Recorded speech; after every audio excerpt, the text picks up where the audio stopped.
Hello friends, once again I welcome you to English Home by Chetan Chovati YouTube channel. મિત્રો આપણી આ channel ઉપર આપણે શીખીએ છીએ ઇંગ્લિશ અને ઇંગ્લિશમાં અત્યારે આપણે ઇંગ્લિશ ગ્રામરના ટોપિકમાં જોઈએ છીએ કન્જંક્શન એટલે કે સંયોજક જે બે વાક્યને જોડવાનું કામ કરે, જેમાં સબઓર્ડિનેટિંગ કન્જંક્શન ઓફ ટાઈમ એટલે કે સમય દર્શક સંયોજક આપણે શીખવા જઈ રહ્યા છીએ.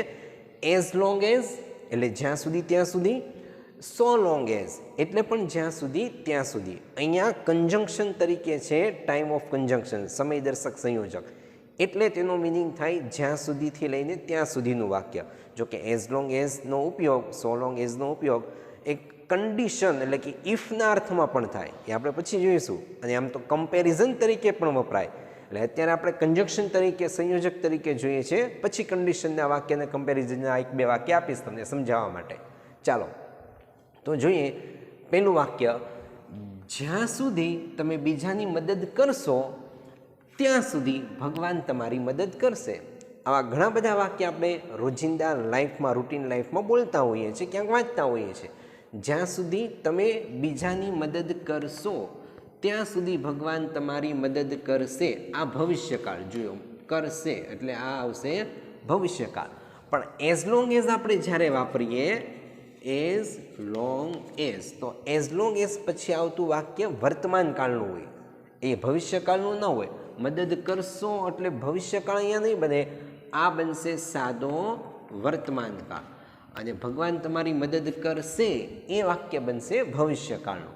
તો એઝ લોંગ એઝ એટલે જ્યાં સુધી ત્યાં સુધી. હવે વાક્ય રચના કરતા છે તમે, બરાબર? એ તો કાળ પ્રમાણે ટેન્સ તમને ખ્યાલ છે જ બધા, એટલે ટેન્સ પ્રમાણે તમારે વાક્ય બનાવવાના. છતાં જો ટેન્સમાં તમને પ્રોબ્લેમ પડતો હોય, કાળ, વર્તમાન કાળ, ભૂતકાળ, ભવિષ્યકાળ, તો બધા જ દરેકે દરેક કાળ મેં આપણી ચેનલ ઉપર પ્લેલિસ્ટમાં આપેલા છે, ત્યાંથી તમે પ્રેક્ટિસ કરી શકો છો. એઝ લોંગ એઝ યુ કરતાં પછી ક્રિયાપદ, ક્રિયા છે મદદ કરવાની. As long as you help બીજાની, others, comma. As long as you help others, જ્યાં સુધી તમે બીજાની મદદ કરશો ત્યાં સુધી, એઝ લોંગ એઝમાં ત્યાં સુધી આવી ગયું. ભગવાન તમારી મદદ કરશે, કરતા છે ગોડ, તો આપણે લખીશું ગોડ વિલ, ભવિષ્યકાળ છે એટલે વિલ, મદદ કરશે, ગોડ વિલ હેલ્પ, વિલ પછી મૂળરૂપ સાદો ભવિષ્યકાળ, તમારી એટલે you, full stop. As long as you help others, God will help you, જ્યાં સુધી તમે બીજાની મદદ કરશો ત્યાં સુધી ઈશ્વર તમારી મદદ કરશે. આ જ વાક્ય બીજી રીતે પણ લખી શકાય, એટલે કે પાછળનું વાક્ય આગળ આવી જાય, ભગવાન તમારી મદદ કરશે, તો ગોડ વિલ હેલ્પ યુ, ભગવાન તમારી મદદ કરશે ક્યાં સુધી? એઝ લોંગ એઝ અથવા સો લોંગ એઝ, બેમાંથી કંઈ પણ મૂકી શકો, એઝ લોંગ એઝ અથવા so long as. God will help you as long as તમે બીજાની મદદ કરશો, as long as you help others, full stop. You help others. આવી રીતે આ સેન્ટેન્સ બને, જ્યાં સુધી ત્યાં સુધીનો.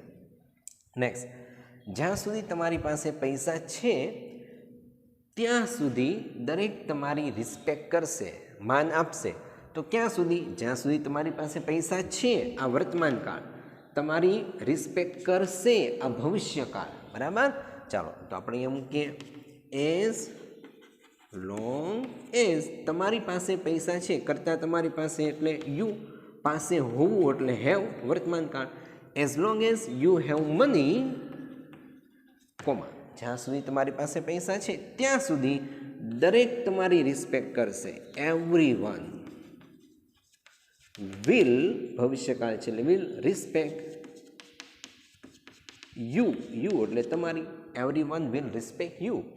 અથવા તમે ઓલ્ટરનેટ પણ કરી શકો વાક્ય, પાછળનું વાક્ય આગળ, everyone will respect you as long as અથવા so long as you have money, both are right. આની જેમ આગળ પાછળ વાક્ય પર તમે ઓલ્ટરનેટ કરીને સેન્ટેન્સ બનાવી શકો છો. નેક્સ્ટ, જ્યાં સુધી હું જીવું છું ત્યાં સુધી, જ્યાં સુધી હું જીવું છું ત્યાં સુધી તમારી દયાળુતા હું નહીં ભૂલું. આપણે ઘણી બધી વખત કોઈ આપણે એવી જોરદાર હેલ્પ કરી હોય તો આપણે આવું વાક્ય બોલતા હોઈએ છીએ કે મરતે દમ તક मैं आपका ये उपकार कभी नहीं भूलूंगा। बराबर, ज्यां सुधी हूँ जीवुं छूं त्यां सुधी तमारी दयाळुता हूँ नहीं भूलूं। तो ज्यां सुधी हूँ जीवुं छूं, एज लॉन्ग एज हूँ जीवुं छूं, आई लिव सादो वर्तमान काळ, हूँ जीवुं छूं, as long as I live comma हूँ तमारी दयाळुता नहीं भूलूं। तो आई विल नॉट नकार छे, I will not forget, forget એટલે ભૂલવું, I will not forget your એટલે તમારી કાઇન્ડનેસ, કાઇન્ડનેસ દયાળુતા, ઉપકાર, ફેવર પણ લખી શકો, ફેવર એટલે ના તરફ ફેવર, બરાબર, દયાળુતા, ઉપકાર એના માટેનો વર્ડ છે kindness, favour, both are right. અથવા બીજી રીતે પાછળનું વાક્ય આગળ ખીંચી શકો, I will not forget your kindness as long as I live अथवा so long as I live. Next one, हाँ, बाय ध टाइम आवो पण एक वर्ड है। बाय ध टाइम एनो मतलब पण ए थाय ज्यां सुधी त्यां सुधी, ए पण यूज करी सको। ज्यां सुधी हूँ तमारी साथे छूं वर्तमान काळ त्यां सुधी तमारे चिंता करवानी जरूर नथी। तो ज्यां सुधी हूँ तमारी साथे छूं आ वर्तमान काळ, तमारे चिंता करवानी जरूर नथी ए पण वर्तमान काळ ज छे, बंने वर्तमान काळ छे। तो as long as I am with you, as long as I am with you, हूँ तमारी साथे छूं, आई एम विथ यू, तमारे चिंता करवानी जरूर नथी। यू नथी एटले डोंट, बराबर, वर्तमान काळमां यू डोंट नीड, शुं, you don't need to worry, तमारे चिंता करवानी जरूर नथी। बराबर, आवी रीते आ वाक्य बने ज्यां सुधी त्यां सुधीना। आगळ बीजा थोड़ा वाक्य छे, जोई लईए। If you want you can take a screenshot. Next मित्रों जोईए सेंटेन्स नंबर 5, ज्यां सुधी तमे ઈચ્છો, ज्यां सुधी तमे ઈચ્છો त्यां सुधी तमे અહીં રહી શકો છો, એબિલિટી દર્શાવે, શકવું એટલે એ કેન વપરાશે। તો જ્યાં સુધી તમે ઈચ્છો means as long as you want, વર્તમાન કાળ, જ્યાં સુધી તમે ઈચ્છો, યુ વોન્ટ અથવા યુ વિશ, WISH, વિશ પણ મૂકી શકો। As long as you want, જ્યાં સુધી તમે ઈચ્છો ત્યાં સુધી તમે અહીં રહી શકો, કરતા તમે, તમે એટલે યુ, રહી શકવું એબિલિટી માટે કેન, યુ કેન, રહેવું એટલે stay, you can stay here, here એટલે અહીં। આપણે ઘણી બધી કોઈને કોઈને વાતચીત કરતા હોઈએ કે તમને ફાવે ત્યાં સુધી અહીં રહો, બરાબર, તમને ફાવે ત્યાં સુધી, as long as you want you can stay here. Next one, અથવા ઓલ્ટરનેટ પણ થઈ શકે, તમને ખ્યાલ છે, you can stay here as long as you want, તમે ઈચ્છો ત્યાં સુધી અહીં રહો, બરાબર, અને ઓલ્ટરનેટ કરી નાખીએ, તમે ઈચ્છો ત્યાં સુધી અહીં રહો, આજ્ઞાત વાક્ય છે સ્ટે હિયર, સ્ટે હિયર એટલે અહીં રહો, એઝ લોંગ એઝ અથવા સો લોંગ એઝ તમે ઈચ્છો, યુ વિશ, ફૂલ સ્ટોપ, બસ આટલું છે। સ્ટે હિયર, પાછળનું વાક્ય આગળ લઈ લીધું, stay here as long as you wish અથવા stay here so long as you wish, અથવા આમ પણ બને as long as you wish stay here, alternate, as long as you wish આગળ આવી જાય કોમા કરીને સ્ટે હિયર। નેક્સ્ટ વન, જ્યાં સુધી તું નહીં આવે ત્યાં સુધી હું નહીં જાઉં, આપણે વારંવાર બોલતા હોઈએ મિત્રો સાથે, હવે તું નહીં આવે તો હું પણ જઈશ નહીં, તો જ્યાં સુધી તું નહીં આવે ત્યાં સુધી હું નહીં જાઉં, એઝ લોંગ એઝ તું નહીં આવે, યુ વર્તમાન કાળ છે એટલે don't come, as long as you don't come, જ્યાં સુધી તું નહીં આવે હું નહીં જાઉં, આઈ ભવિષ્યકાળ નહીં જાઉં, I will not go, as long as you don't come I will not go, જ્યાં સુધી તું નહીં આવે ત્યાં સુધી હું નહીં જાઉં।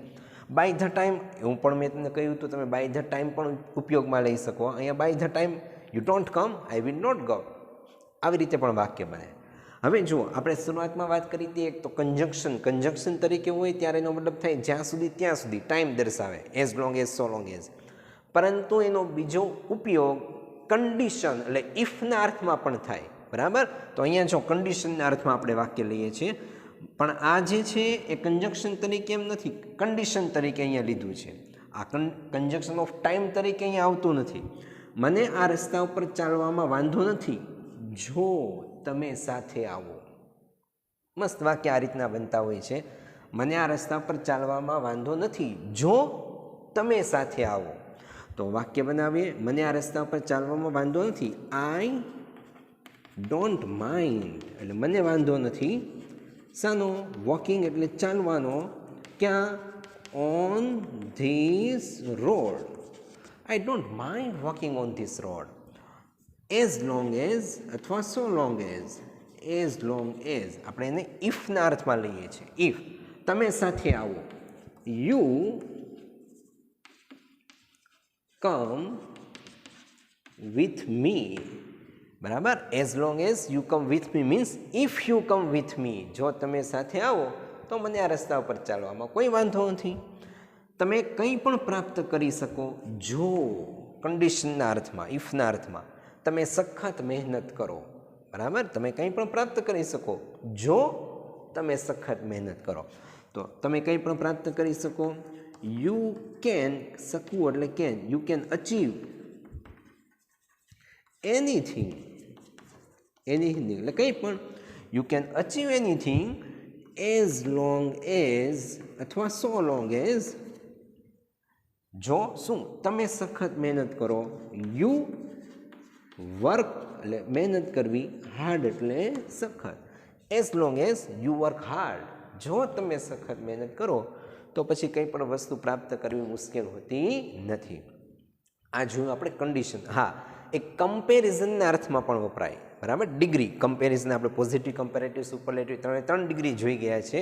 તો કમ્પેરિઝન સરખામણી માટે પણ વપરાય. એક વાક્ય લઈએ, જેમ કે માય હાઉસ